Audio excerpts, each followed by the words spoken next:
Hey everybody, it's me, Sven Sharpen here, bringing you day number 176 of Let's Talk About Autism. Before we get started, I would love you to hit the like and subscribe buttons down below the video. It would help me out a lot. So, in today's video, I'll be talking about the sort of hidden agenda that nobody really talks about behind the special needs industry.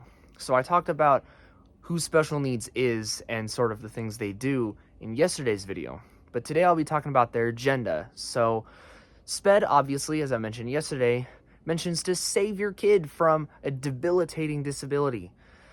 But they need two things for that, and it's money and power, which they already have tons of, but they want a lot more. So before we talk about that, I'm going to say that we can certainly agree that we've got some kind of serious epidemic, serious condition epidemic, where there's an epidemic of kids who can never do anything for themselves. I mean, I've been on the front lines of it. We're seeing a higher proportion of people with some kind of condition that's causing them to not be able to function or something like that.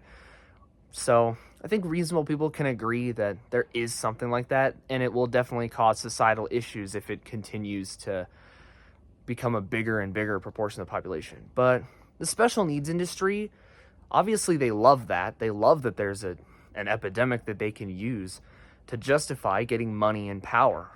Because if they just use reasonable common sense to do it, they're not going to get money and power. So when it comes to money, groups like Behavioral Innovations and others like Autism Speaks and Autism Society, I don't know this for sure, but I'd imagine they get some pretty big grants from Big Pharma so that they can continue their special needs operations to make money for Big Pharma. And more than likely, this is taxpayer funded too. But the real agenda is about power.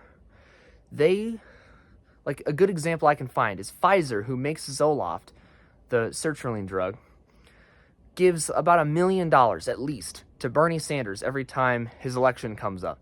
So they'll donate huge amounts of money to mostly Democrat politicians who will put policies in place. You know, states like Colorado, 2 years ago, they mandated mental health screenings for kids, 6th through 12th grade. And just a couple months ago, they did it in Illinois for all grades. And you know what's going to happen? We're going to have more diagnoses of supposed disabilities, and they're going to throw more kids in SPED. And those policies also are meant to transfer power away from parents, as I mentioned in the last video and several other videos. Parents' power being diluted, and it's being given to pharmaceuticals, schools, and the government to dictate how kids are raised. And that just shows, this might not even be about education or healthcare. This might just be a how do we change the whole society thing. And it's just crazy. So, and the way they can get all this power is to just invent nightmare scenarios where no autistic person will ever function in society. They'll never be a functional human being. It's an epidemic. Come on. That's all crazy. And because of all this, there's a generation of young kids, including myself, that didn't get to experience childhood and had our right to socialization and communication and better autonomy stripped from us, and we're now struggling and worse off because of the special needs programs. But, despite all this fear-mongering, the whole no autistic person will ever be a functioning human, that kind of fear-mongering, the vast majority of neurodivergent people will most likely go on to live normal or even above normal lives. So that's sort of what goes on.